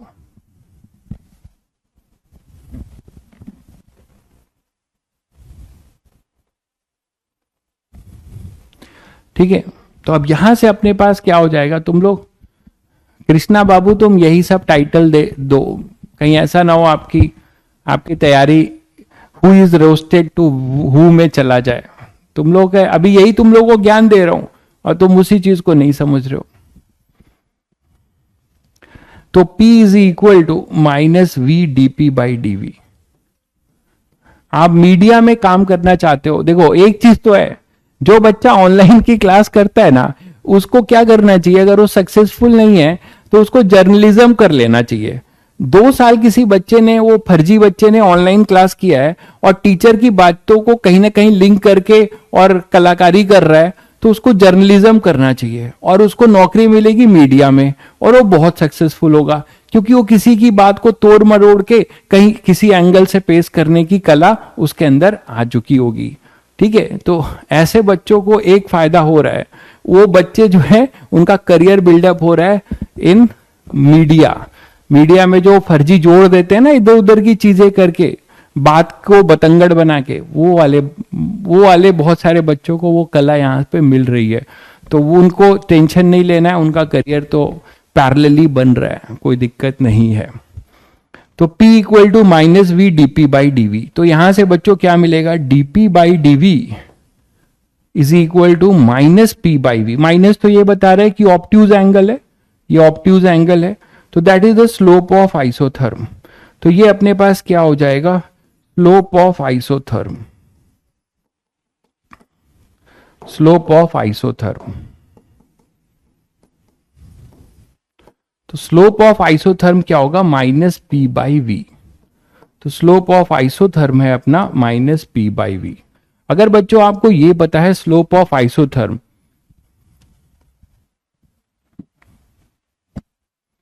ठीक है,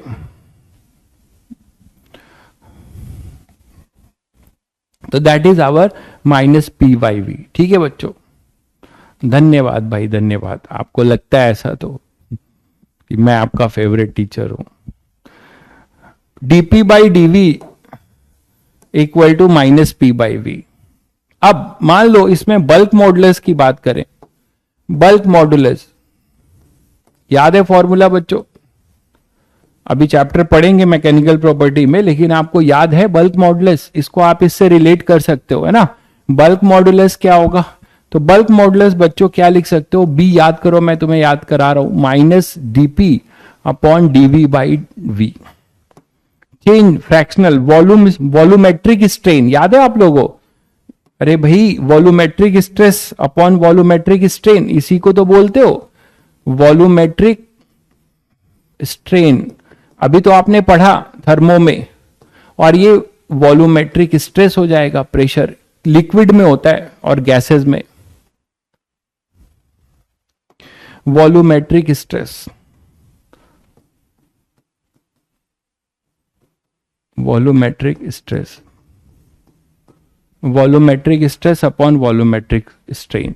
ठीक है बच्चों, तो volumetric stress upon volumetric strain आप यहां से लिख सकते हैं, ये है बल्क मॉडुलस।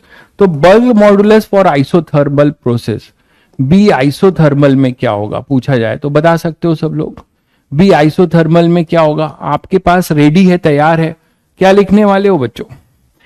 अच्छा डीवी बाई वी जो है माइनस यहां क्यों आया वो आपको पता ही है,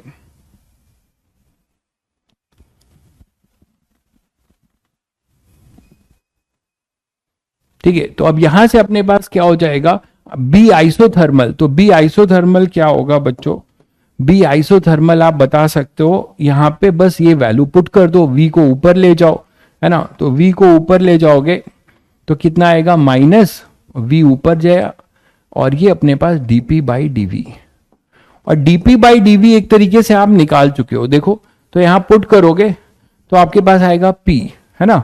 तो बी आइसोथर्मल बच्चों पी होता है। तो ये सब क्वेश्चन अगर आता है तो आप चुटकियों में सॉल्व करोगे, बस एक बार देखने की बात है, आपको कोई बता दे तो बी आइसोथर्मल वो पी के बराबर है, तो बल्क मॉडुलस आइसोथर्मल प्रोसेस में वो पी के बराबर होगा। ठीक है, बल्क मॉडुलस आइसोथर्मल में पी। बाकी वर्क डन तो सभी बच्चों को आता है ना, वर्क डन आपको सभी बच्चों को वर्क डन आता है, ये मैं जानता हूं कि वर्क डन इन आइसोथर्मल ये तो सभी को आता है। तो वर्क डन इन आइसोथर्मल में आप बात करते हो कि आप आइसोथर्मल में मान लो P1 V1 T से आप इसको ले गए P2 V2 T, P1 V1 T से आप इसको ले गए P2 V2 T, तो क्या होगा बताओ, आप यहां से लिख सकते हो DW जनरल, तो DW is equal to PdV, अरे एक ही से लिखे जा रहा हूं, DW is equal to PdV। ठीक है, अब आपको बताया था कि आप इसको इंटीग्रेट करोगे, है ना, फ्रॉम VI टू VF, और ये 0 से W। आपको कहा था कि इसको वॉल्यूम का फंक्शन बनाना है, तो वॉल्यूम का फंक्शन आप बहुत आसानी से, ये बड़ी अच्छी इक्वेशन है, यही एक ऐसी इक्वेशन है जो जब तुम रिटायरमेंट लोगे तब भी नहीं भूलोगे, है कि नहीं। पीवी इक्वल टू एनआरटी याद रहेगा, बाकी सब भूल जाएगा, ये हमेशा, है ना, आपके साथ है, सदैव सेवा में सदैव तत्पर, पीवी इक्वल टू एनआरटी आपके लिए। तो पी जो है आपके पास होगा वो होगा NRT by V. UP government की टैगलाइन है सेवा में सदैव तत्पर, परिवहन विभाग का है, तो उसी तरह पीवी इक्वल टू एनआरटी सेवा में सदैव तत्पर है आपके लिए। तो P equal to NRT by V यहां पुट करिए, डब्ल्यू आ जाएगा NRT by DV by V, V I to V है। तो ये सब आपको आता है, बस मैं ब्रीफ कर दिया, नहीं तो कुछ बच्चे कहेंगे सर डायरेक्ट बता दिया आपने, डायरेक्ट क्वेश्चन करा रहे हो, एनआरटी एलएन वीएफ। अब बच्चों आपने जो पढ़ा होगा मे बी आप P1 P2 के फॉर्म में भी बता सकते हो आइडियल गैस इक्वेशन से, P1 V1 equal to NRT और P2 V2 is equal to NRT, क्योंकि T कांस्टेंट है। तो यहां से P1 V1 equal to P2 V2। तो आज रैपिड राउंड ही चल रहा है, तो यहां से आप बता सकते हो क्या, V2 V1 है ना, तो आप इसको V1 V2 कर लो, या फाइनल दिया है तो फाइनल कर लो, कोई दिक्कत नहीं है। यहाँ पे एक काम करो, इसको आप ले लो PF VF और T ऐसे ले लो, ठीक है। तो यहां पे भी चेंज कर लो, PI VI और ये होगा PF VF, ठीक है बच्चों। तो यहां से अपने पास आ जाएगा PI upon PF is equal to VF upon VI। तो जब आप प्रेशर के टर्म्स में इसको बनाओगे तो ये ध्यान रखना, जल्दीबाजी में गलती मत करना, ln PI अपॉन PF होगा, ln PI अपॉन में PF, यही पढ़ा होगा तुम लोगों ने, है ना। और अगर आप इसको log बेस 10 में करोगे तो 2.303 है ना। अगर आप इसको log में करोगे, log बेस 10 में, ये log बेस ही है, आपको बताने की जरूरत नहीं है, तो आप log बेस 10 में करोगे तो 2.303। यही अगर आप मेडिकल के स्टूडेंट होते तो आपके लिए ये बहुत बड़ी बात होती, आपको इसको रटना पड़ता। चलिए बच्चों फिर आज के लिए इतना ही, ठीक है। अभी कल हम लोग फिर एडियाबेटिक और पॉलीट्रॉपिक की बात करेंगे, फिर क्वेश्चंस करेंगे इस पे, जो भी क्वेश्चंस बनते हैं, ठीक है। चलिए मिलते हैं।